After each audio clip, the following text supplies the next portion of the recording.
Je vais faire avant de démarrer, une toute petite relecture de ce qui s'est dit hier. Parce que je ne crois pas qu'on est dans un millefeuille où on passe, on zappe de la 5 sur la 6 à la 4. Quand Dieu parle, il nous parle et il continue à nous parler. Et en fait, il essaye de nous faire entendre sa voix. Et hier, il s'est dit un certain nombre de choses que j'aimerais redire avec nous ce matin, alors qu'on va démarrer cette célébration ensemble. En fait, moi, je suis un peu comme les jésuites. Vous voyez, les jésuites, ils ont une particularité. Ils font toujours une relecture de la ligne rouge de ce que Dieu est en train de leur dire. Et c'est une école que j'aime beaucoup. J'ai appris avec eux à relire. Dis à ton voisin, j'ai besoin de toi, t'es pas comme moi. Dis à ton voisin, j'ai besoin de toi, t'es pas comme moi. C'est important. Les jésuites, les catholiques, les orthodoxes, les noirs, les blancs, les jaunes, les rouges. J'ai besoin de toi, t'es pas comme moi. Je me suffis pas à moi-même, d'accord? Hein?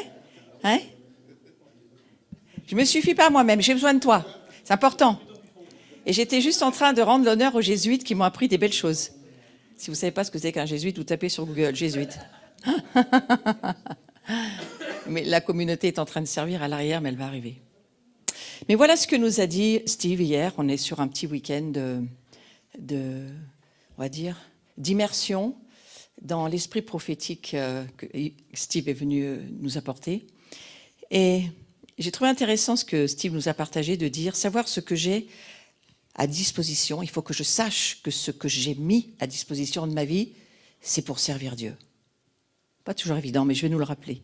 Et on est allé sur l'histoire de l'ADN d'un fils ou d'une fille, contrairement à une église qui, si elle n'a pas saisi sa filiation, si elle n'a pas saisi qui elle est dans le Seigneur, si elle n'a pas saisi qu'elle est fils et fille et pas seulement serviteur ou seulement membre d'une confession quelconque, il va lui manquer quelque chose. Alors il nous a beaucoup partagé sur la notion du fils, la notion, alors fils, on est d'accord, fils ou fille, je ne vais pas le dire à chaque fois moi non plus, mais que dans la Bible, il y a vraiment cette notion intéressante.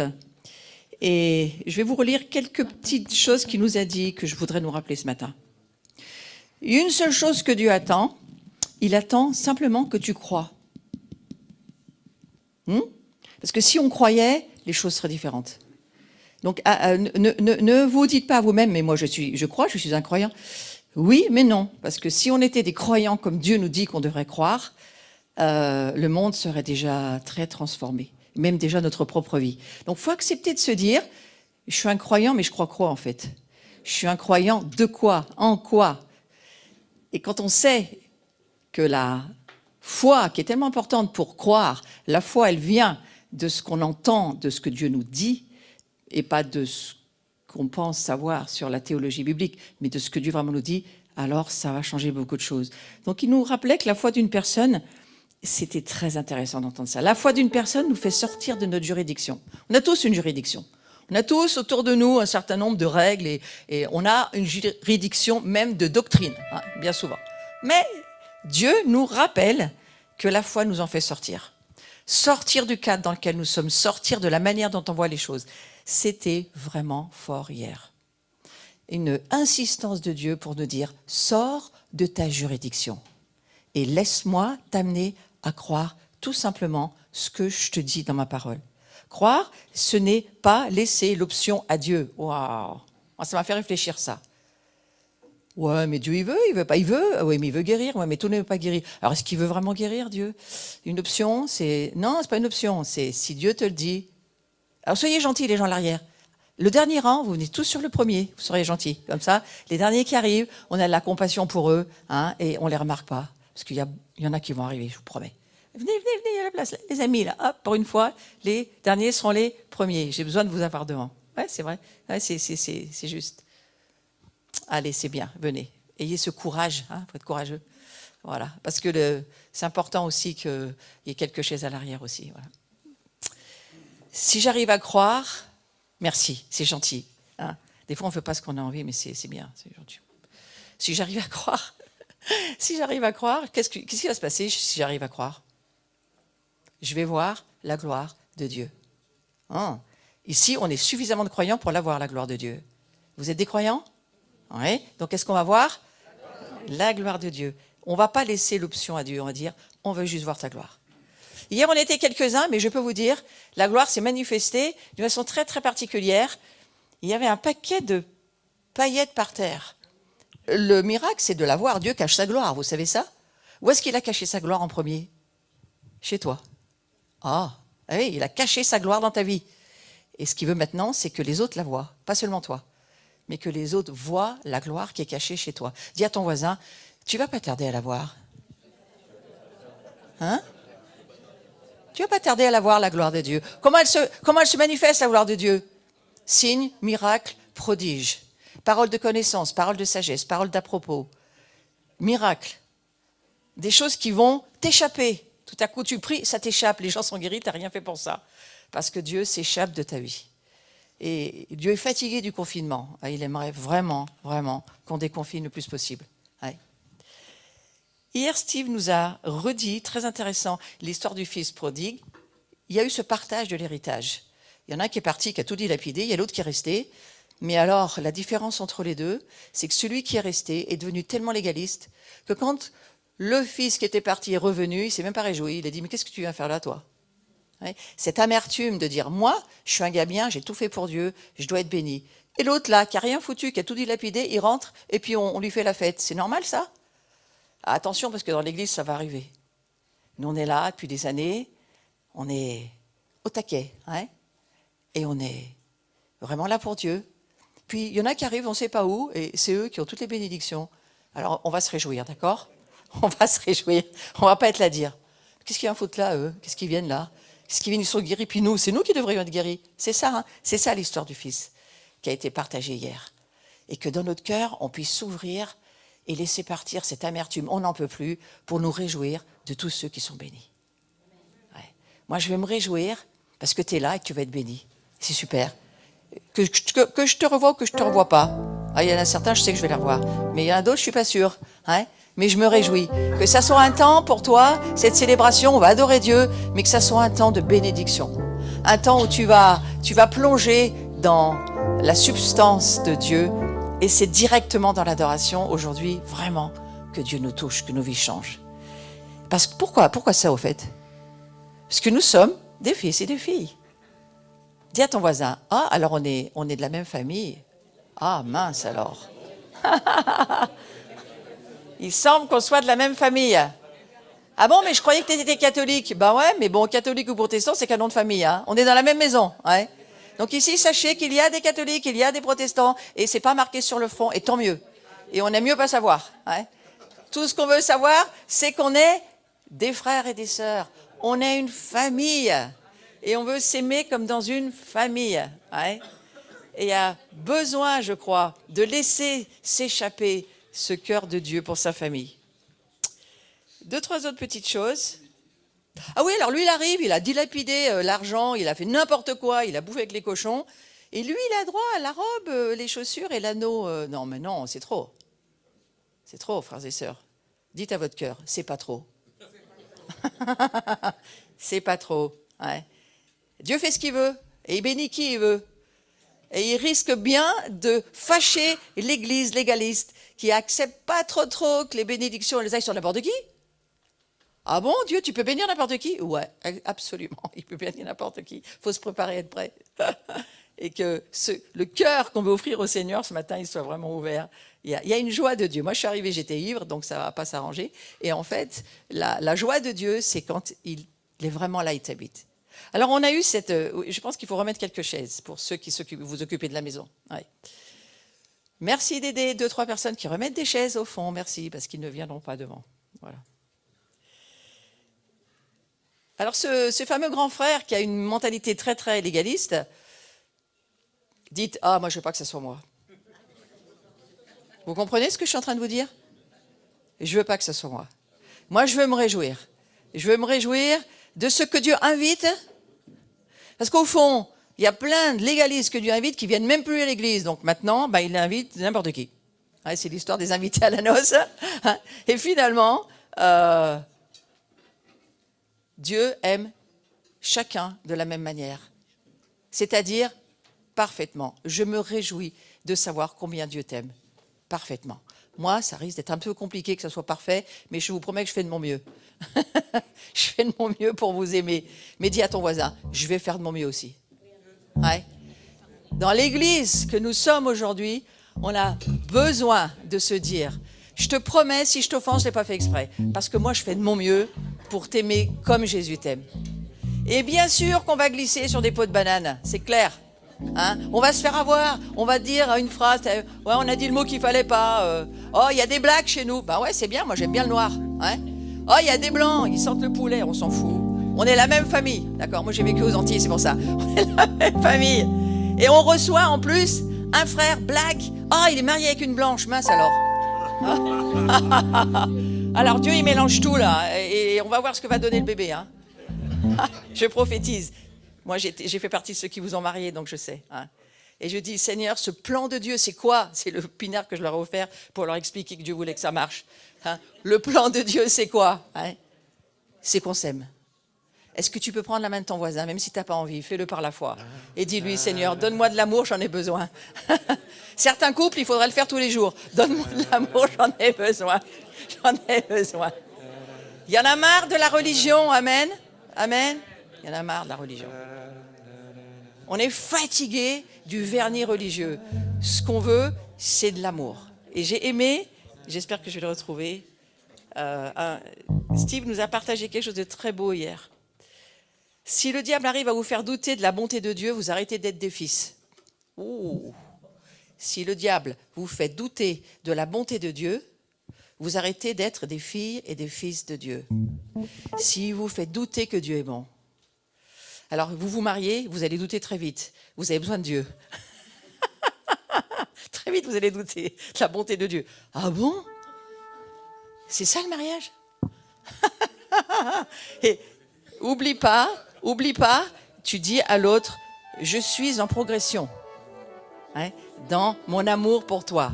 Et de l'Église, c'est la même chose. L'Église, elle est en progression dans son amour pour Dieu, mais elle est en progression dans son amour les uns pour les autres. Et très sincèrement, frères et sœurs, on peut mieux faire. Vous croyez pas? On peut pas mieux faire? Si, on peut mieux faire. On peut faire beaucoup mieux que ça. Donc c'est pour ça qu'on va adorer Dieu ce matin, parce que lui, il vient et lui, il nous transforme. Et lui, il nous fait devenir comme Jésus. Simplement en faisant quoi? En le regardant. Marie, aimez vos femmes, comme Christ a aimé l'Église. Comment il a fini? Jésus.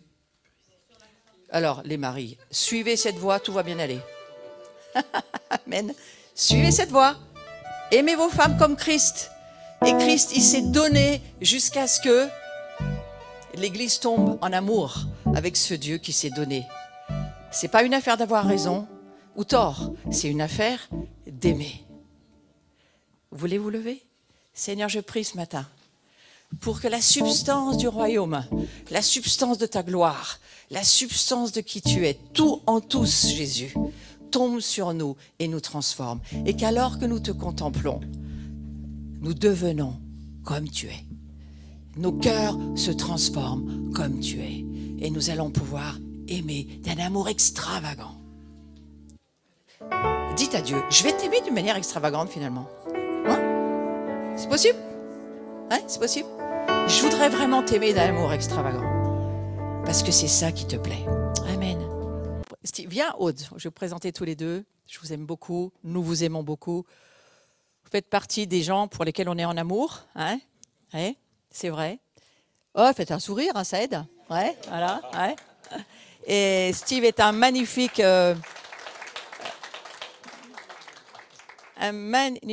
homme de Dieu, mais Aude est une magnifique femme de Dieu.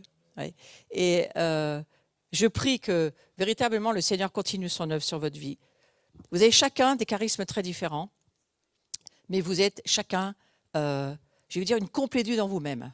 Ouais. Maintenant, il faut juste que la complétude s'accorde, mais c'est en train de venir. Et vraiment, c'est magnifique que le Seigneur continue l'œuvre qu'il a commencée sur votre vie. Aujourd'hui, on va profiter du charisme de Steve dans l'enseignement, hein, parce que c'est vraiment aussi ça. On pourrait mettre un tas de fourchettes sur toi. J'ai juste envie de te dire que j'aime ton oreille attentive à la voix du Seigneur et j'aime ton oreille attentive à la voix de ta femme. Ça va avec. Amen. Voilà, je vous remercie et on veut t'écouter, Steve.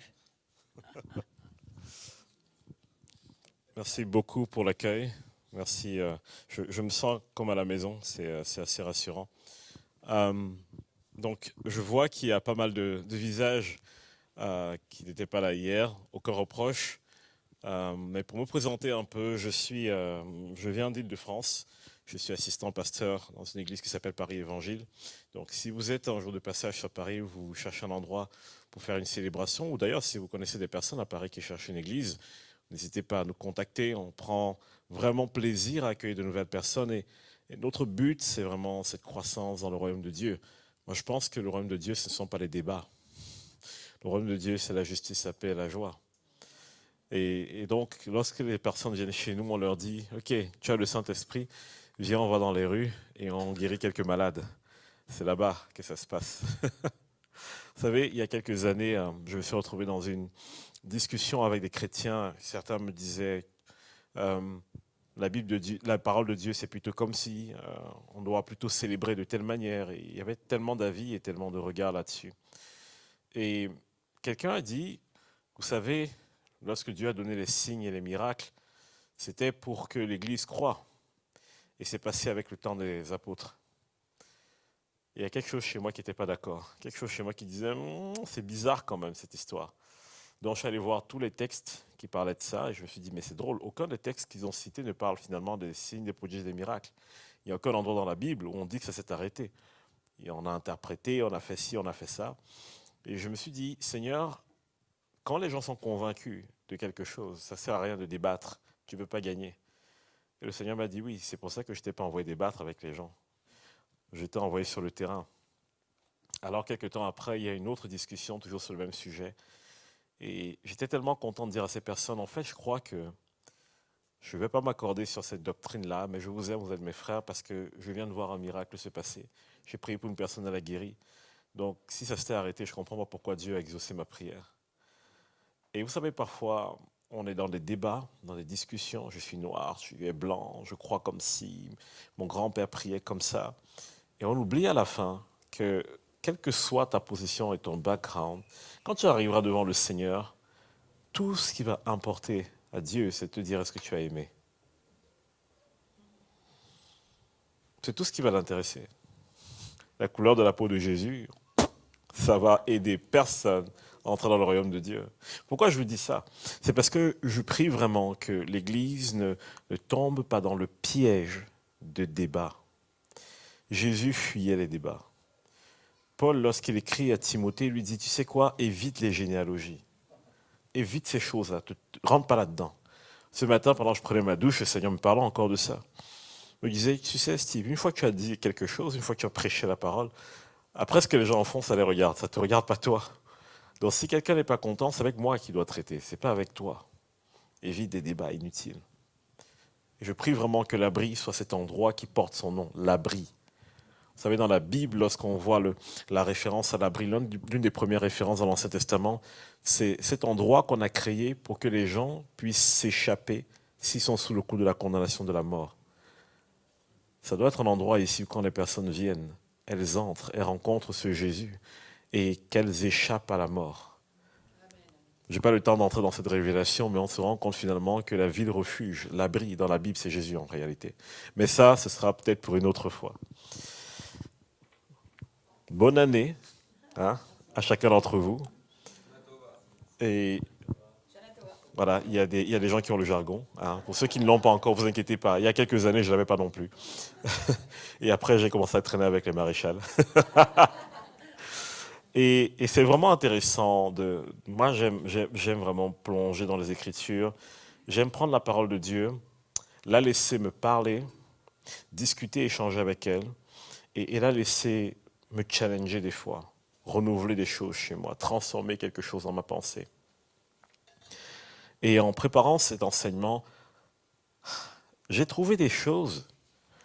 Je me suis dit, on va peut-être me prendre pour un faux prophète quand je vais prêcher ça. C'est écrit dans la parole, hein. Mais comment je vais l'amener, c'est déstabilisant. Vous savez, dans la Bible, la référence à la fête que nous célébrons aujourd'hui à deux endroits. Un dans Lévitique et un dans Nombre. Et on va aller dans Nombre 29. Et j'aimerais que nous regardions les détails de Nombre 29 ensemble et rester bien concentrés, écouter vraiment jusqu'à la fin, parce que c'est un voyage qu'on va faire ensemble.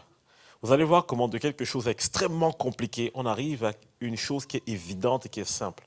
Vous allez voir dans ce texte et comment il va évoluer, comment est-ce que Jésus est partout. Mais quand je dis partout, tout pointe à lui. C'est pour ça que je ne peux pas comprendre que l'évangile ne pointe pas vers Jésus.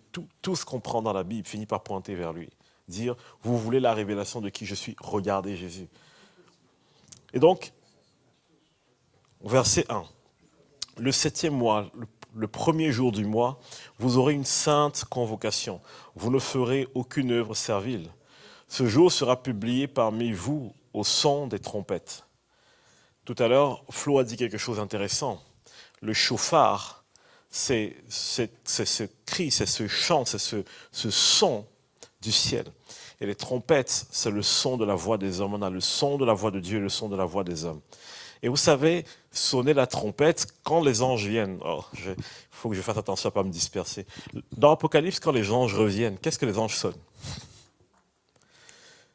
Qu'est-ce que les anges sonnent dans l'Apocalypse, pour ceux qui savent? Les trompettes. C'est drôle, hein? Le chauffard, c'est le son du ciel. Les trompettes, c'est la voix des hommes. Mais dans l'Apocalypse, quand les anges viennent, ils sonnent des trompettes. Mais quelque chose d'intéressant dans l'Apocalypse. Quand les anges arrivent, écrit à l'ange, écrit au messager de l'église d'eux, ils viennent pour faire quoi? Ils viennent pour parler à l'église, pour que l'église se repente, pour parler à leur tour. Lorsque Dieu sonne quelque chose dans le ciel, ça résonne dans l'église et la voix de l'église est activée pour ce monde. Mais on va parler dans ces détails, mais gardez ça en tête. Aujourd'hui, ce que ce texte est en train de nous dire, c'est que lorsque nous sonnons de ces trompettes, nous sommes en train de proclamer l'évangile. Nous sommes en train de parler au nom de Dieu pour les hommes. C'est ce qu'on appelle de l'intercession, la vraie intercession. Vous savez, l'intercession, ce n'est plus comme avant où on allait voir Dieu et on lui dit « Seigneur, pourquoi ceci, pourquoi cela, change ceci, change cela ». Ça, c'est comme ça que Moïse intercédait. Mais maintenant que Jésus nous a ouvert le chemin, l'intercession, c'est que je connais la voix de Dieu. Et parce que je connais la voix de Dieu, je parle à la montagne. Je parle pour les hommes. Je n'ai plus besoin de demander à Dieu. Si Jésus est mort à la croix pour que nous puissions être guéris, je n'ai pas besoin de demander à Dieu si son intention, c'est de guérir. Je connais déjà son intention. Le prix a déjà été payé. Maintenant, je me tiens devant la maladie et je parle à la maladie. On va avancer. Au verset 2, vous offrirez en holocauste d'une agréable odeur au Seigneur un jeune taureau, un bélier et 7 agneaux d'un an sans défaut. Vous y joindrez l'offrande de fleurs de farine pétrie à l'huile, 3 dixièmes pour le taureau, 2 dixièmes pour le bélier et 1 dixième pour chacun des 7 agneaux. Vous offrirez un bouc en sacrifice d'expiation afin de faire pour vous l'expiation. Vous offrirez ce sacrifice outre l'holocauste et l'offrande de chaque mois, l'holocauste perpétuel et l'offrande, et les libations qui s'y joignent dans les règles établies. Ce sont des sacrifices consumés par le feu d'une agréable odeur à l'Éternel. Le 10e jour de ce 7e mois, vous aurez une sainte convocation et vous humilierez vos âmes, vous ne ferez aucun ouvrage. Vous offrirez en holocauste d'une agréable odeur à l'Éternel, un jeune taureau, un bélier, 7 agneaux d'un an, sans défaut. Vous y joindrez l'offrande de fleurs de farine pétrie à l'huile, 3 dixièmes, nanana. Voilà. Vous voyez de quoi Dieu nous a sortis. C'est pour ça qu'on payait les sacrificateurs. Vous imaginez l'exactitude de ce qu'il fallait faire dans l'ordre parfait. Je vous épargne tout ça. En fait, il se répète. Mais il y a un but derrière. Mais je vous épargne tout ça. Sinon, vous allez dormir. J'aimerais juste que vous attardiez sur quelques détails bien précis. On sait déjà ce qu'il demande d'offrir ici en holocauste, n'est-ce pas? Il parle de ce bélier, du taureau d'abord. Dans l'autre version du bœuf, ensuite il parle du bélier, ensuite il parle de 7 agneaux d'un an, sans défaut. Il parle de la fleur de farine pétrie à l'huile. Il donne les proportions. Ensuite il parle du bouc pour le sacrifice d'expiation. Et il donne des jours très précis de comment doit commencer chaque cycle. Donc il y a un premier jour, ensuite le deuxième c'est le 10e jour, ensuite le troisième c'est le 15e jour. Et au 15e jour, il doit faire la même chose pendant 7 jours. Là, on va entrer tout de suite dans la révélation. On n'a pas le temps là. Donc si vous n'êtes pas prêt, vous n'avez pas bu de l'eau, ça va piquer un peu. Alors, regardez attentivement. On a ce premier jour où tout commence. On a le 10e jour, le 15e jour, et ça se termine après 7 jours. Vous savez ce que ça signifie compter? Ça fait combien de jours au total? Ça fait 22 jours.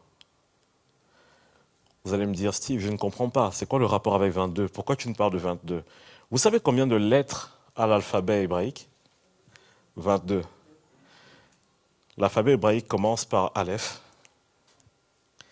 et il se termine par Tav. Nous disons dans la Bible, quand nous parlons de Jésus, je suis l'alpha et l'oméga, le commencement et la fin. Vous savez comment est-ce que les Juifs disent? Aleph, Tav. Le commencement et la fin. Et donc, ce qui est intéressant, c'est quoi? Dans tout le parcours de ce qu'il annonce ici, de ce que Dieu demande de mettre en place, le commencement, c'est le premier jour, et l'achèvement, c'est le 22e. L'Aleph, le commencement, Tav, la fin. Vous voyez déjà comment Jésus se profile dans cette histoire, comment est-ce qu'il débarque. On comprend ici que les choses, tout commence en lui, se termine à lui. En lui, la Bible dit en fait qu'il est l'auteur et le consommateur de la foi. Tout ce qui est fait commence, prend sa source en Christ et se termine en Christ. On va avancer, vous allez voir ça, c'est intéressant. Regardez les éléments qu'il demande d'apporter en sacrifice. Il demande d'apporter le taureau. J'ai dit dans d'autres versions, c'est le bœuf. Quel est l'animal qui symbolise le premier jour dans l'alphabet hébraïque? Le 1, c'est le bœuf. Maintenant, amusons-nous, le Tav. Le Tav a une écriture un peu particulière, mais dans les textes anciens, et on trouvera ça dans certaines recherches historiques, le Tav avait une forme un peu étrange de croix. Le début, c'est un sacrifice. La fin, c'est un sacrifice. Voilà Jésus qui marque encore un peu plus sa présence là-dedans. Maintenant, si on continue à avancer dans tous les animaux qu'il demande, on voit le symbole du bélier. Le taureau est déjà l'œuvre du sacrifice. Le bélier, c'est le sacrifice. Le bélier, c'est la symbolique de la substitution. Vous vous souvenez de quel animal a été donné à Abraham quand il a voulu sacrifier Isaac? Un bélier. Le bélier, c'est le symbole de la substitution. Quelque chose est donné à la place de vous en sacrifice. Ça pointe encore vers Christ. Ensuite, on parle des agneaux. Christ, c'est qui? C'est l'agneau immolé, l'agneau de Dieu qui ôte le péché du monde. On pointe encore à Christ. Et ensuite, on parle du bouc qui est envoyé comme sacrifice expiatoire. L'expiation pointe à qui? Pointe sur qui? Christ, parce que c'est lui qui nous purifie de tout péché, jusqu'à purifier même nos consciences. En fait, dans ce texte, quand vous le lisez, vous voyez Christ. On peut pousser le truc encore plus loin. La farine pétrie à l'huile. Elle servait à faire quoi, la farine pétrie à l'huile? Du pain. Si vous prenez ce texte et vous passez juste le temps à creuser encore et encore, vous allez dire, mais en réalité, si je lis ce texte, ce que je dois lire, c'est Christ, Christ, Christ, Christ, Christ, Christ, Christ, Christ, Christ, Christ. En fait, tout pointe à lui. Moi, je suis juste amusé de me dire, waouh, les Juifs célèbrent quelque chose et ils n'ont pas encore la révélation de ce qu'ils sont en train de célébrer, de proclamer haut et fort. Donc, cette nouvelle année, c'est juste l'explication, c'est juste la démonstration de Christ qui a tout pris sur lui. Chaque fois qu'on célèbre cette nouvelle année, ce qu'on est juste en train de dire, c'est en fait, tout commence en toi, tout se termine en toi, Seigneur Jésus, et tu es la substance de toutes choses. Je vous épargne tout le texte, parce qu'il y a beaucoup de choses à lire. Mais il y a un truc qui est intéressant. Pendant que je travaille ce texte, j'ai été sidéré par certains éléments que le Saint-Esprit a fait remonter. Ce sacrifice, tout ce rituel, c'était le commencement de la nouvelle année. C'était reproduit à chaque année. D'accord? Et c'est très intéressant de voir que Dieu en parle déjà, ou plus, il en parle plus tard dans Hébreu.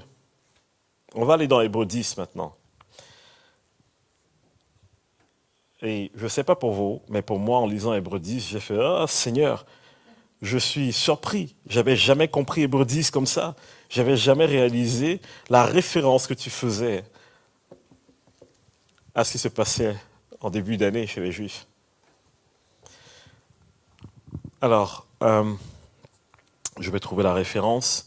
On va lire ensemble et vous allez voir la révélation de Christ dans ce que nous sommes en train de célébrer aujourd'hui. Et je souhaite vraiment que ce soit une révélation dans votre vie. Et c'est cette partie où je dis que si vous ne suivez pas attentivement, vous allez me dire de moi que je suis un faux prophète. Pourtant, tout est écrit.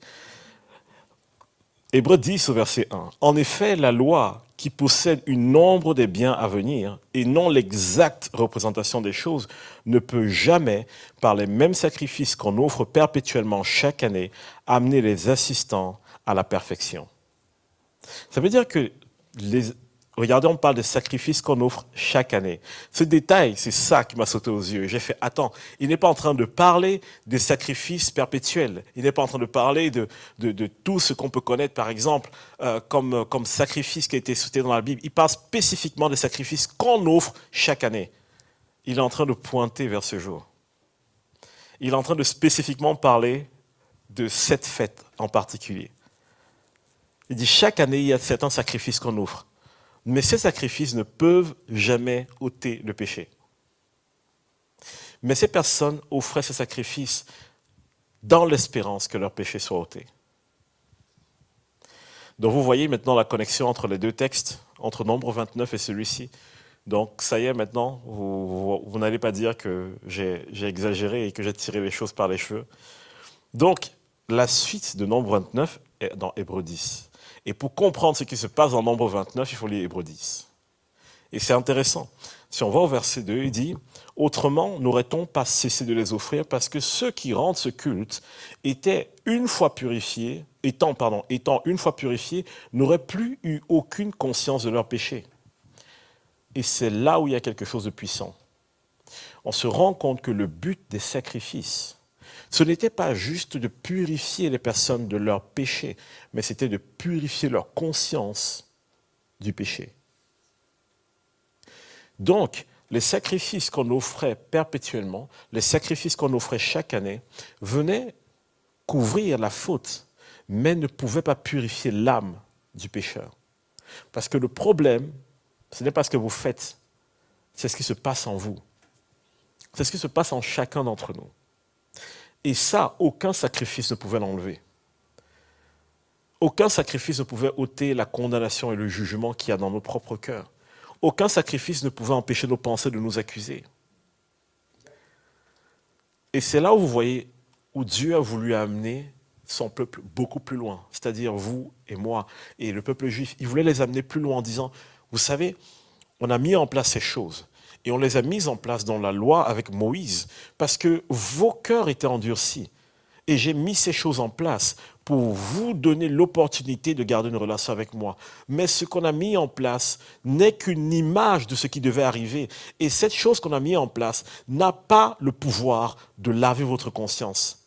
Ça veut dire qu'il y a autre chose que Dieu avait prévu pour régler ce problème définitivement. Il avait déjà préparé leur cœur au Messie, mais ils ne l'ont pas vu. Au verset 3, il dit « Mais le souvenir des péchés est renouvelé chaque année par ces sacrifices. » Ça veut dire que chaque année, à chaque fois qu'on va revenir pour offrir ces sacrifices, en fait, qu'est-ce qu'on fait? On ravive en même temps l'offense. On ravive en même temps le souvenir de la faute.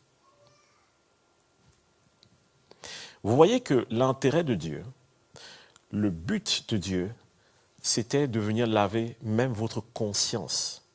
Parce que beaucoup de chrétiens aujourd'hui pratiquent leur foi chrétienne au travers de leurs œuvres et de leurs accomplissements. S'il vous plaît, pour ceux qui n'étaient pas là, écoutez les enseignements d'hier. Reprenez les enseignements quand ils sont disponibles, écoutez-les, c'est très important. Parce que dedans, je vous démontre que le poids que Jésus met sur nos épaules, ce qu'il appelle son joug, ce qu'il appelle son fardeau, c'est la foi. Ce n'est pas une œuvre, ce n'est pas quelque chose que vous faites, c'est le fait de croire. Parce qu'il sait que si vous ne croyez pas en ce que lui a fait, vous allez essayer inconsciemment de le pratiquer par vos propres œuvres. Vous allez vous présenter devant Dieu en disant « Seigneur, j'ai prié, j'ai jeûné et je ne comprends pas pourquoi je n'ai pas ma guérison. » Comme si la guérison était le fruit de la prière et du jeûne. La guérison est le fruit de la foi. Tous les gens que Jésus a guéris, qui a jeûné parmi ces personnes? Qui a prié parmi ces personnes? Certains même ne s'y attendaient pas. D'autres étaient même incrédules et Jésus les a poussés à croire. Ce monsieur qui est à la piscine de Bethesda, à qui Jésus vient parler, il est dans son délire de ses 38 ans de souffrance. Il ne comprend pas en fait que Jésus est en train de lui dire « Lève la tête, arrête de regarder là-bas, il y a une autre façon de faire, il y a autre chose. » Et parfois en tant que chrétien, on veut plaire à Dieu. Et c'est une très bonne chose de vouloir plaire à Dieu. Mais on se perd dans nos efforts, dans nos œuvres, dans nos pratiques. Et petit à petit, on estime que ce qu'on a fait nous donne un droit. Le jour où vous pensez que ce que vous faites est assez bien, le jour où votre satisfaction vient de la quantité d'heures de prière que vous faites, permettez-moi de vous bousculer un peu, ça veut dire que vous êtes petit à petit retourné à la loi. Vous ne priez pas pour satisfaire quelque chose chez vous. Vous priez parce que toute personne qui a du bon sens sait que pour respirer, il ne peut pas boucher son nez. De la même manière, je ne peux pas être transformé en l'image de Dieu si je ne passe pas du temps avec Dieu. Donc, c'est une relation d'intimité, c'est une relation d'amour, de fraternité, c'est une relation de ce que vous voulez. Quand je parle de fraternité, c'est vis-à-vis de Jésus. Mais je ne vais pas prier parce que j'ai un besoin. Je ne sais pas pourquoi dans l'Église, on a associé la prière à un besoin. J'ai souvent envie de dire aux gens, Adam était parfait. Adam n'avait aucun besoin, mais il passait ses soirées avec Dieu. Qu'est-ce qu'il se disait? Si la prière, c'est une question de faire des choses, de demander à Dieu, qu'est-ce que Adam faisait tout le temps avec Dieu? Jésus, quand il marchait sur la terre, toute chose lui était soumise. Toute chose. Mais il y a des moments où Jésus disait aux gens, laissez-moi, je veux être seul avec mon Père. Qu'est-ce qu'il allait faire? J'ai entendu des gens dire, il allait se recharger. Se recharger, il n'a jamais été vide. Venez vous recharger dans la présence de Dieu. Mais non, non, vous rechargez. Qui a débranché la prise? En fait, souvent, des choses qu'on pense être très spirituelles sont juste une illustration de l'ignorance de ce qui coule déjà en nous. Un fleuve d'eau vive jaillira. Qui a mis un barrage dans votre cœur? Qui a arrêté le flot du fleuve d'eau vive? Personne. Vous savez, les seules choses qui nous arrêtent, c'est le jour où nous commençons à avoir une conscience souillée. Je vous prends un exemple, je vais être vulnérable, je vous raconte ma vie. Quand Dieu s'est manifesté dans ma vie et que j'ai commencé à voir mes premiers miracles, en même temps, j'ai commencé à me rendre compte de toutes les bêtises que je faisais. Et je ne comprenais pas comment je pouvais faire n'importe quoi, je ne prie même pas, je ne cherche pas la face de Dieu, et je prie pour les malades et guérissent. Ça m'a travaillé. Au lieu d'entrer dans une grâce et de me dire « Waouh, quel privilège Dieu m'a fait », j'ai commencé à me dire « Ah, quelque chose dans ma vie n'est pas en accord ». Et j'ai commencé à essayer maintenant d'être un bon fils. Et c'est là où tout est parti en cacahuète. J'ai vu de moins en moins de miracles, j'entendais de moins en moins Dieu, et je faisais de plus en plus d'efforts et je ne comprenais pas. Je n'ai pas saisi une petite vérité. Écoutez-moi attentivement. Je ne dis pas que prier, c'est pas bien. Je ne dis pas que jeûner, c'est pas bien. Écoutez très bien ce petit détail. Parce que si vous ratez ça, vous risquez d'être emprisonné dans des efforts qui ne vont produire rien du tout. Lorsque Dieu s'est manifesté, il m'a fait comprendre que ce que j'étais ou la façon dont je fonctionnais n'influait en rien dans ce que lui voulait accomplir. Je n'étais rien comme équation. Je n'étais aucune inconnue de l'équation pour ceux qui font des maths. Bon, là, je vais parler maintenant aux Africains. Je n'étais aucun condiment dans la sauce. À ce moment-là, l'invitation de Dieu, c'était quoi? Ce n'était pas fait plus. C'est maintenant que tu sais que tout ce que tu fais là n'a aucun poids sur ma gloire. Abandonne ça et viens marcher avec moi. Pourquoi continuer encore à essayer de fixer, de régler un problème quand Dieu te montre que lui, il a déjà géré la situation? J'ai arrêté à un moment donné d'essayer d'être un bon chrétien. J'ai compris que Dieu avait fait de moi un fils. Si je ne suis pas convaincu de cette vérité, je vais rentrer dans des œuvres pour essayer d'être un bon fils. Et à ce moment, étrangement, c'est là où tout devient plus compliqué.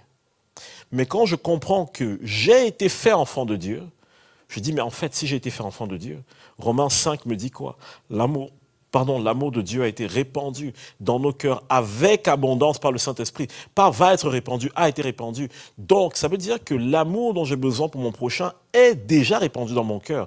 Donc, qu'est-ce que je dois faire? Est-ce que je dois plus jeûner, plus prier? Non, je dois faire deux choses. Renouveler mon intelligence sur le fait de croire que cet amour est déjà dans mon cœur. Je ne demande pas à Dieu de prier. Je ne prie jamais pour l'amour. Je ne dis pas qu'il ne faut pas prier pour ça. Mais je ne prie jamais pour dire, Seigneur, donne-moi de l'amour. Je dis, Seigneur, donne-moi de prendre conscience de l'amour que tu as déversé dans mon cœur par le Saint-Esprit. C'est de cette manière que j'amène la prière. J'aime beaucoup comment Flo parle de ces choses. Parce qu'elle ne parle pas comme si c'est quelque chose qui est, je ne sais pas, optionnel ou peut-être que Dieu un jour va nous donner. Non, la façon dont elle prie, c'est Seigneur, c'est déjà disponible. Nous, on veut le voir se manifester maintenant, Seigneur. On veut se délester de toute cette fausse doctrine, de tous ces faux raisonnements et embrasser ce que tu as déjà pourvu par le Saint-Esprit. Vous voulez voir la gloire de Dieu? C'est une bonne chose. Commencez par croire une chose. Vous êtes sa gloire. Pour voir sa gloire, vous devez comprendre que vous êtes sa gloire. Ce n'est pas moi qui le dis, c'est Paul. L'homme est la gloire de Dieu. Voilà. C'est point final.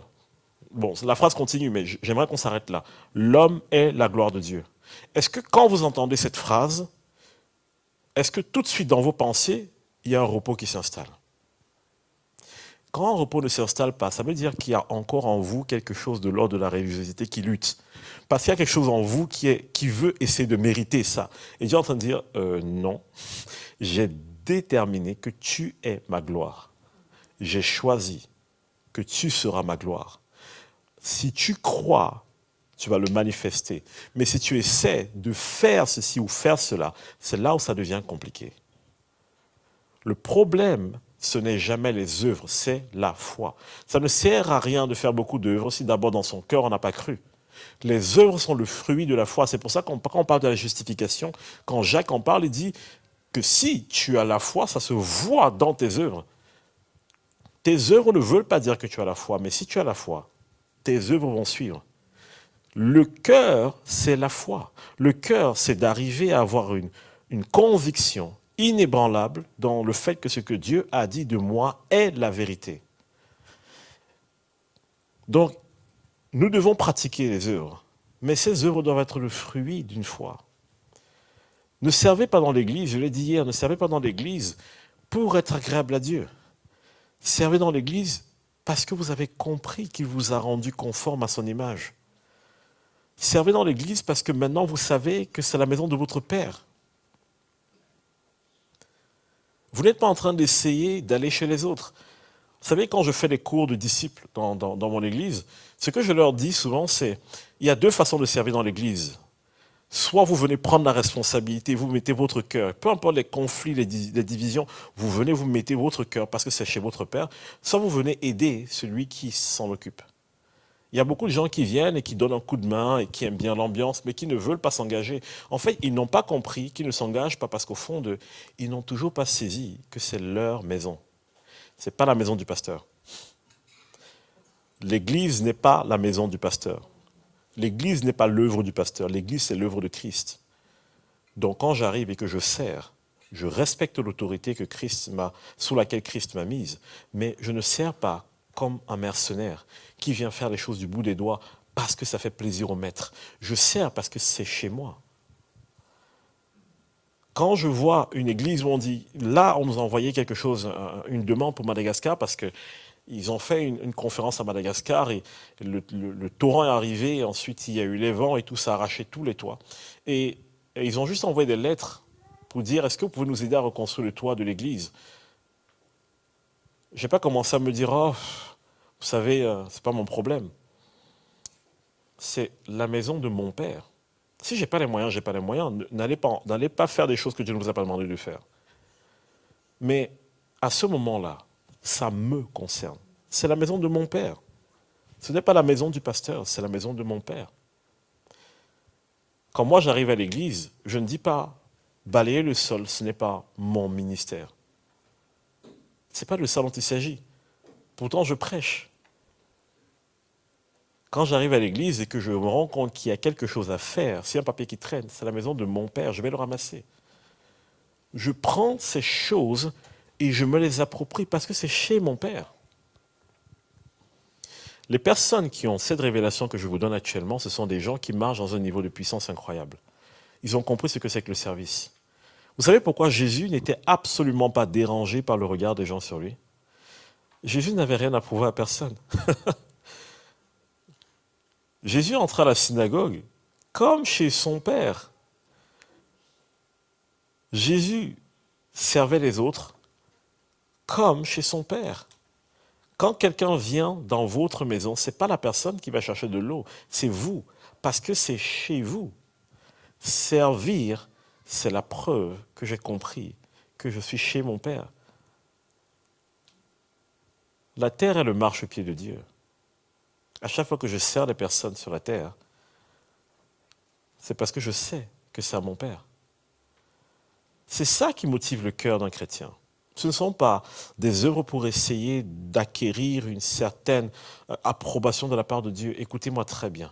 Si Dieu vous a donné son esprit, il vous a approuvé. Ça, c'est une lutte dans la tête des chrétiens parce que ce n'est pas le fonctionnement humain. Le fonctionnement humain est méritocrate. On a besoin de faire des choses pour sentir qu'on a accompli quelque chose et pour mériter, sentir qu'on mérite le salaire qu'on a. Écoutez-moi les amis. Je vais prophétiser un truc qui va vous déstabiliser, mais recevez-le. Apprenez à recevoir des salaires qui dépassent ce que vous faites. Je vais vous donner un témoignage qui va vous déstabiliser. Vous allez me dire, Steve, tu as raté l'opportunité d'être riche. Oui, j'ai raté l'opportunité d'être millionnaire, mais c'est parce que le royaume de Dieu était plus important. Il y a quelques années, quand je me suis reconverti dans l'informatique, j'ai commencé à travailler, à essayer de bien faire les choses. Et un jour, je me suis dit, Seigneur, quelle est ma valeur en fait? Parce que vous savez, il y a toujours un moment bizarre au boulot, c'est quand il faut aller demander une augmentation. Et il faut argumenter son augmentation. Pourquoi, Seigneur? Il faut l'argumenter. Et je me suis rendu compte que je n'avais aucune idée de ce que je valais sur le marché de l'emploi. Et donc, je suis allé chercher un peu partout, essayer de creuser, trouver des arguments. Et quand j'ai présenté ça à ce boulot où j'étais, j'ai vu qu'ils n'étaient vraiment pas trop d'accord pour me donner ce salaire. Mais moi, j'étais prêt à prendre les miettes qu'ils me proposaient, parce que je ne connaissais pas ma valeur sur le marché. Et un jour, il y a une boîte qui m'appelle et ils me disent, écoute, on aimerait t'embaucher. Et je leur ai dit, bon, ça tombe bien, la mission sur laquelle je suis se termine bientôt, donc je vais certainement rechercher du travail. Et ceux-là me proposent un certain salaire, 10 000 euros de plus que ce qu'on me payait à l'année. 10 000 euros de plus. Vous imaginez, vous changez de boulot et votre salaire augmente de 10 000 euros de plus par an? Vous imaginez un peu? Je vais voir ma boîte, je leur dis, bon, ben, merci pour tout, je vais poser ma démission. Et dans 3 mois, je partirai parce que j'ai trouvé une boîte qui veut que je démarre un projet dans 3 mois. Et ils me disent, ok, très bien, pas de souci. Et après, le directeur m'appelle, il me dit, je veux te parler. On va s'aligner sur le salaire qu'il te propose. Il y a quelques temps avant, ils ne voulaient pas m'augmenter. Ou de très peu. Et là, subitement, ils ont de l'argent et ils veulent s'aligner. Et là, je me dis, Seigneur, je fais quoi? Mais comme je suis un homme de principe, je n'aime pas être avec les magouilleurs. Donc moi, j'ai décidé de partir quand même. Je décide de partir. Je signe dans cette autre boîte. Je suis parti correctement. Je commence mon boulot. Et un jour, pendant mon temps de prière, Dieu me dit, au fait, je ne t'ai pas encore répondu sur ta valeur. Et je dis, mais attends, je croyais que tu venais de me répondre. Il me dit, non, je ne t'ai pas répondu. Le Seigneur me dit, attends. Vous savez, Dieu, il est très fort. Attends, j'attends quoi? Quelqu'un me contacte sur Internet, un directeur d'entreprise en Allemagne, il me contacte et il me propose le double du nouveau salaire que je gagnais.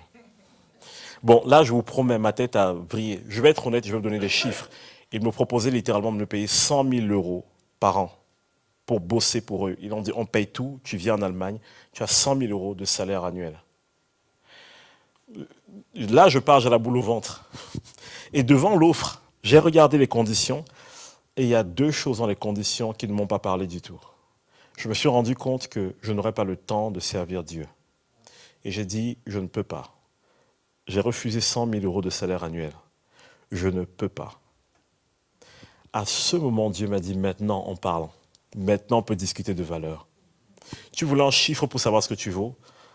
Je t'ai donné un salaire exorbitant pour quelqu'un de ton expérience. Dieu, ce qu'il voulait m'apprendre, c'est ceci. Ce n'est pas le nombre d'années d'expérience, ce n'est pas le secteur d'activité qui détermine de ta valeur et qui détermine de combien Dieu veut te donner. Tu peux être sûr d'une chose, Dieu, s'il veut te payer un salaire exorbitant, même si c'est la crise, Dieu va te payer ce salaire. Dieu va trouver le moyen et t'ouvrir ce chemin. Mais ce que j'ai fini par réaliser, c'est que pour Dieu, ce qui lui importait, ce n'était pas 100 000 euros annuels. C'était de dire à quel point tu valorises ce que nous sommes en train de faire ensemble. À quel point est-ce que tu trouves ta valeur dans ce que nous construisons, dans ce que nous sommes en train d'établir dans la vie des gens. Je vous promets, c'est tellement facile de critiquer les gens et de dire « Oh, il a choisi pour l'argent, les gars vont jouer au Qatar, ils vont jouer en Arabie Saoudite pour de l'argent. » C'est facile. Je vous promets que quand vous galérez pour finir les mois et quand on vous propose 100 000 euros, je ne vous cache pas qu'il y a une partie de vous qui est en train de dire « Épargne-nous la souffrance, signe ». Et c'est à ce moment-là qu'on est éprouvé. Mais si je tire ma gloire de ce que je fais, parce que je suis un bon professionnel, ou bien du salaire qu'on est prêt à verser pour m'avoir, ça veut dire que je n'irai pas très loin. Mais quand je tire ma gloire du plaisir que je prends avec mon Père, de marcher avec lui, à ce moment, quelque chose change. Quelque chose se transforme dans ma vie. Je me rends compte que le chiffre qu'on m'offre n'est pas important. Je me rends compte que je suis capable de vivre des choses qui n'ont pas de prix. Le nombre de personnes que j'ai vues baptisées, qui ont donné leur vie à Christ, le nombre de malades que j'ai vus guéris, vous pensez que tout ça vaut 100 000 euros? Je n'échangerai jamais tout ce que je vis avec le Seigneur pour 100 000 euros. Et vous savez, dans ce que nous vivons, dans ce que nous traversons, lorsque nous sommes face à certaines choses qui nous questionnent, est-ce que tu es un bon fils de Dieu? Est-ce que tu es ceci? Quand nous sommes face à ces choses qui nous questionnent, le danger, c'est de commencer à vouloir faire pour être approuvé. Mais Dieu est plutôt dans une autre optique. Il dit non, je veux que tu prennes conscience de ce que j'ai déjà fait en toi. Parce que mieux tu comprends ce que j'ai accompli en toi, mieux tu arrives à manifester ma gloire sur la terre. Si nous revenons à notre texte en Hébreux 10, la suite est encore plus intéressante. Jésus dit au verset 5, « C'est pourquoi Christ, entrant dans le monde, dit, « Tu n'as voulu ni sacrifice, ni offrande, mais tu m'as formé encore. » Quel est le rapport avec ce que je vous ai partagé jusqu'à maintenant? Il dit, « Tu n'as pas voulu que je fasse quelque chose de plus. Tu n'as pas voulu que je t'offre quelque chose de plus. Tu m'as donné un corps. » Jésus dit, « Ce corps que tu m'as donné, j'ai compris la valeur qu'il a. Et j'ai compris que si je décide de l'abandonner, je sais combien de personnes je ramène à la maison de mon Père. » C'est pour ça que Jésus dit, celui qui perd sa vie va la trouver. Mais celui qui trouve sa vie, celui qui essaie de la bâtir par ses propres moyens, la perdra. Perdre sa vie, c'est quoi? Ce n'est pas nécessairement aller mourir. Perdre sa vie, c'est à un moment donné ne plus s'évaluer en fonction de ce que le monde est prêt à nous payer, en fonction de ce que les gens sont prêts à dire de nous, en fonction du pasteur qui va tapoter sur ton épaule en disant « Tu es un bon chrétien, bravo, parce que tu es là tous les jours à l'église. » C'est pas ça. Perdre sa vie, c'est lorsque je dis « Seigneur, tu m'as formé ce corps pour que j'accomplisse une œuvre. Et ce corps, tu y as mis toute ton attention. Il y a de la valeur là-dedans. Tu m'as donné ce corps pour que je sois, pas pour que je fasse. » Jésus est venu et il n'a pas essayé d'être un fils. Il est venu et il savait qu'il était un fils. Tu n'as agréé ni holocauste, ni sacrifice pour le péché. Vous voyez ce qui est étonnant ici? Ils ont offert ces sacrifices pendant des siècles en Israël. Jésus arrive et dit, tu n'as agréé aucune de ces choses-là. Il dit, alors j'ai dit, voici je viens. Dans le rouleau du livre, il est question de moi pour faire, ô Dieu, ta volonté. Après avoir dit d'abord, tu n'as voulu et tu n'as pas agréé ni sacrifice, ni offrande, ni holocauste, ni sacrifice pour le péché, ce qu'on offre selon la loi, il dit ensuite, voici je viens pour faire ta volonté. Ça veut dire que les premières choses n'étaient pas la volonté de Dieu. Ça veut dire que Jésus était la volonté de Dieu. Vous comprenez pourquoi est-ce que celui qui prend aujourd'hui la signification de ce que nous fêtons aujourd'hui et ne se concentre que sur les jours, les dates, les offrandes et les sacrifices, comprenez que cette personne, si elle se concentre là-dessus, elle est passée à côté de la vraie volonté parce que ces choses étaient l'ombre des choses à venir. Ces choses pointaient vers la vraie personne. Vous savez, si vous me croisez dans la rue, vous n'allez pas venir embrasser mon ombre. Mon ombre va vous dire où je me situe.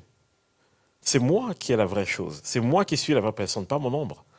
De la même manière, le but de ce que Dieu a fait dans Nombre avec les Juifs, c'était dans l'intention de leur dire, je vais poser en vous les prémices de la révélation qui doit arriver, qui doit pointer vers la vraie personne. Chaque fois que vous allez célébrer toutes ces années cette fête, en réalité, ce ne sera pas une question de quantité de sacrifices, mais ce sera toujours un rappel, non pas de vos péchés que vous devez expier, mais de la personne qui devait venir pour expier vos fautes. Cette fête ne pointe pas vers nous, elle pointe vers Christ. Ce sacrifice, toutes ces choses qui ont été mises en place, étaient là pour qu'un jour, on puisse regarder et dire, en fait, c'était pour parler de Christ. Christ, Christ, Christ, Christ, Christ. Et de se dire, en fait, je suis trouvé en Christ. En étant en Christ, j'ai accompli toutes ces choses que la loi exigeait. Il dit ensuite, voici, je viens pour faire ta volonté. Il abolit ainsi la première chose pour établir la seconde. Ça veut dire que Dieu dit désormais, cette fête, le sens de cette fête, ce n'est plus les offrandes, mais c'est l'offrande. Le sens de cette fête, ce n'est pas que le sang des boucs et des agneaux vont ôter vos péchés, mais c'est que le sang de Jésus va vous purifier. Vous vous souvenez que le sang des boucs, des agneaux et tout ça ne pouvait pas ôter une chose ? Le problème qu'il y a dans la conscience de l'être humain. Mais le sang de Jésus est capable de vous purifier jusqu'à purifier même votre conscience. Hier, je parlais des ennemis. Dieu disait que Israël ne trouverait le repos que quand tous leurs ennemis seraient détruits. Cependant, Dieu leur a donné le repos, mais ils n'y sont pas entrés. Pourquoi ? Parce que le repos dont ils avaient besoin n'était pas le repos contre les ennemis que nous imaginons, les Chaldéens, tous ces gens-là. Non, les ennemis dont il était question, c'est ceux qui font la guerre à notre âme. Le seul qui est capable de vous libérer dans votre âme, c'est Jésus. C'est seulement son sang qui a le pouvoir de nous libérer à ce niveau-là. Tout ce que je fais, tout ce que je le suis par la grâce au Fils de Dieu.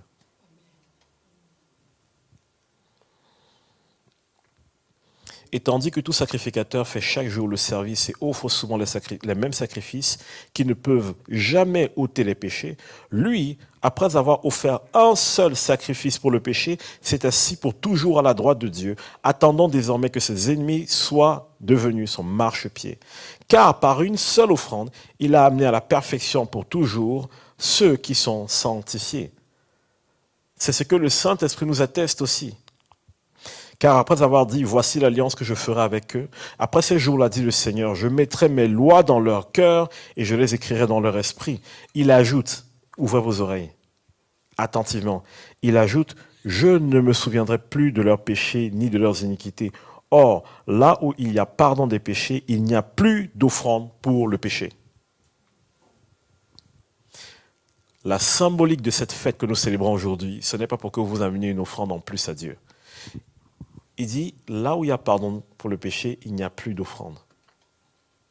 Si Jésus vous a pardonné, arrêtez de vouloir venir lui offrir des choses pour essayer de vous justifier, de vous pardonner, d'avoir bonne conscience. Vous n'avez pas compris ce que Jésus a fait. Jésus dit, il n'y a plus d'offrande, tu n'as plus besoin de ça. Je t'ai pardonné. Il y a une traduction que j'aime bien qui dit, il a pardonné les péchés et il s'est souvenu d'oublier les iniquités. J'aime cette traduction parce que je me dis, ça signifie que des fois, il y a des choses, il y a des personnes, on connaît le diable comment il est, qui va tenter de ramener certaines choses sur la table. Et Dieu dit, non, j'ai oublié, je décide d'oublier et je décide de ne plus entrer là-dedans. Arrête de torturer ton âme, mon ami. Il y a un Dieu, quand il est passé à autre chose, il est passé à autre chose. Mais nous, si nous continuons à porter le poids de nos échecs et de nos fautes, nous avons dans cette fausse pensée que nous devons toutes les années venir amener de nouveaux sacrifices pour couvrir cela. Mais Dieu est en train de dire non. Par une seule offrande, je t'ai purifié tes péchés. J'ai purifié ta conscience. Tu dois croire. Donc vous voyez que finalement, lorsqu'on fête la nouvelle année, qu'est-ce qu'on est en train de fêter?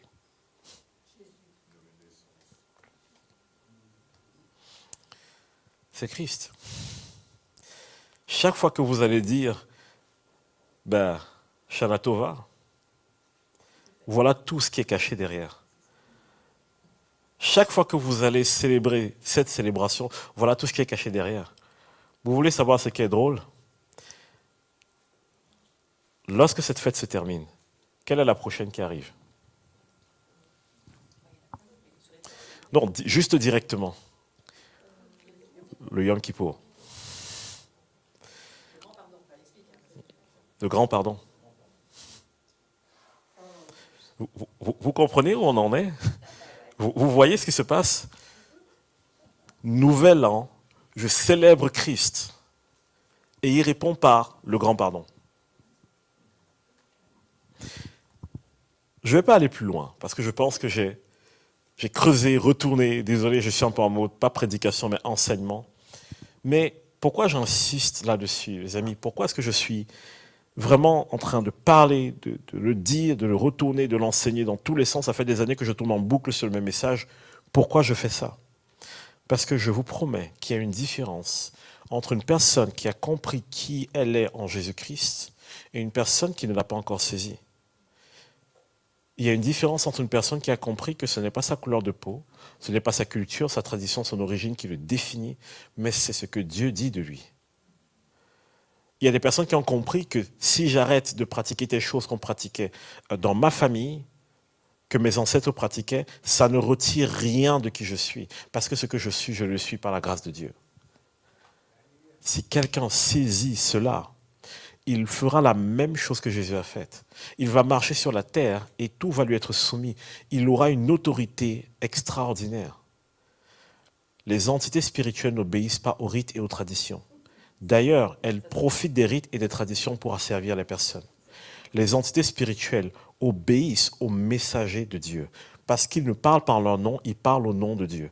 Donc quand je viens et que je parle au nom de Dieu, les esprits savent. Si je viens en tant que serviteur, ils ne vont pas m'écouter. Si je viens en tant que fils, ils vont m'écouter. J'aime toujours ce passage de la Bible où les esprits disent quelque chose. Nous connaissons Jésus de Nazareth. Nous connaissons Paul. Mais vous êtes qui? Ils connaissaient Paul? Paul n'a sauvé personne. Mais pourquoi ils connaissaient Paul? Quand vous marchez comme fils de Dieu, vous êtes connu dans les lieux célestes. On va dire, lui, c'est le vrai frère de Jésus. Et on ne va peut-être pas lui chercher des problèmes. On n'a pas envie d'avoir 12 légions qui débarquent pour nous régler. Donc, les démons vont se tenir tranquilles quand vous débarquez. Est-ce qu'aujourd'hui, vous êtes capable, pendant cette fête, pendant cette célébration, de vous dire, waouh Seigneur, maintenant je sais que tout pointe vers toi, vers la croix, vers l'œuvre que tu as accomplie. Et en cela, je suis purifié de mes péchés. Je suis purifié dans ma conscience et je peux me tenir devant toi avec cette assurance de dire, je suis ton enfant, je suis ton fils, je suis ta fille. Est-ce qu'aujourd'hui vous êtes capable d'accepter cette vérité et de dire, je crois dans mon cœur? Chaque fois que je vais tomber, je crois que je me relève. Parce que ta Bible dit, 7 fois le juste tombe, 7 fois le juste se relève. On ne dit pas 7 fois le pécheur, mais le juste.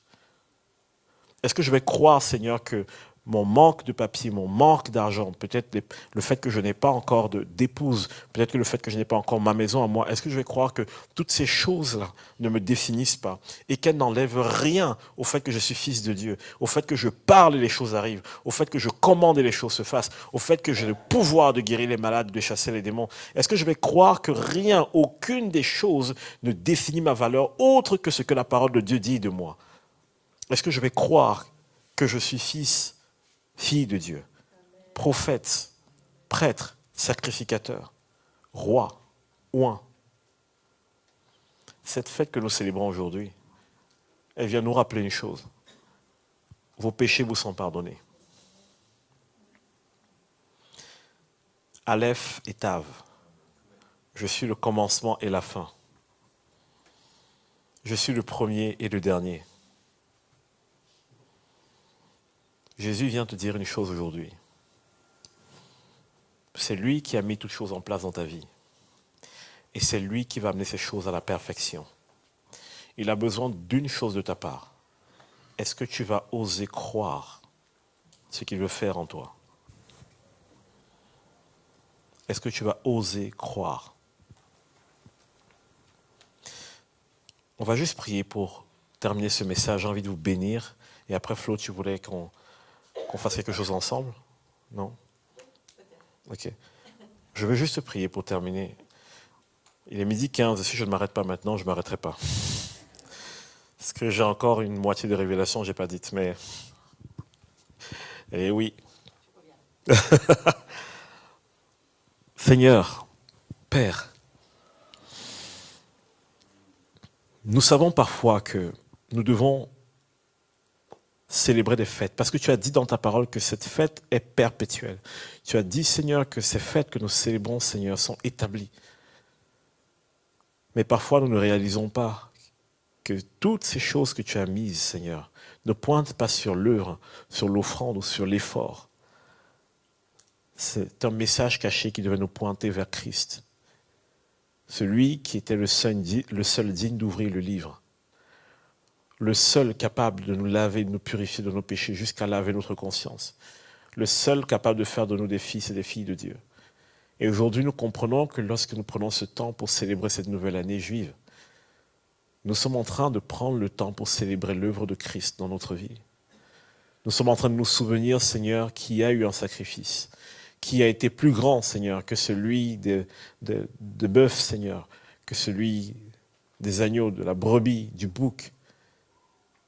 Il y a eu un sacrifice qui est plus grand, Seigneur, que tout ce qu'on a pu offrir devant ton autel. C'est le sacrifice de ton Fils Jésus-Christ. Je prie vraiment, Père, que tu révèles cette parole que j'enseigne aujourd'hui au cœur de chaque personne ici.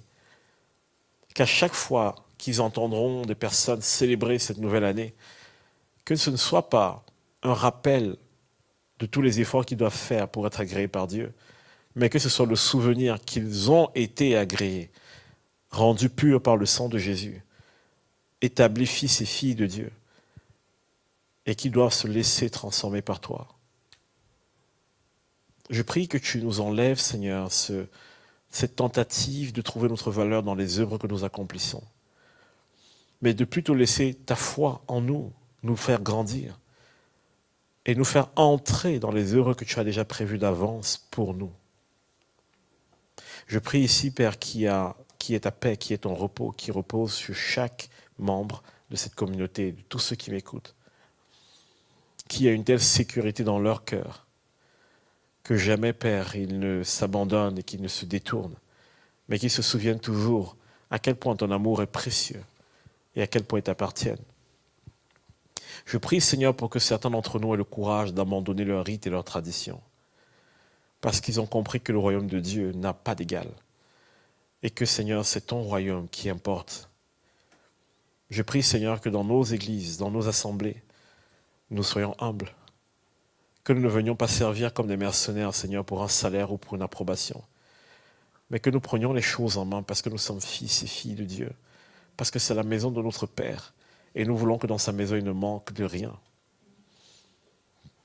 Je prie vraiment qu'il y ait une humilité et une unité dans cette maison. Je veux bénir l'abri, Seigneur. Je prie vraiment que chaque personne, quand il se regarde dans les yeux de son frère, puisse voir la gloire de Dieu. Viens souffler sur cette maison, comme tu l'as déjà fait. Viens continuer, Seigneur, à les amener dans de plus grandes profondeurs, de plus grandes révélations. Qu'ils puissent dire jour après jour, je t'ai contemplé face à face. Je prie que cette maison soit aussi à son tour une maison de bénédiction pour d'autres. Qu'elle soit, Seigneur, cette maison qui illumine dans la vallée, mais aussi sur la colline. Merci, Seigneur, pour ce que tu fais en nous. Dans le nom de Jésus. Amen.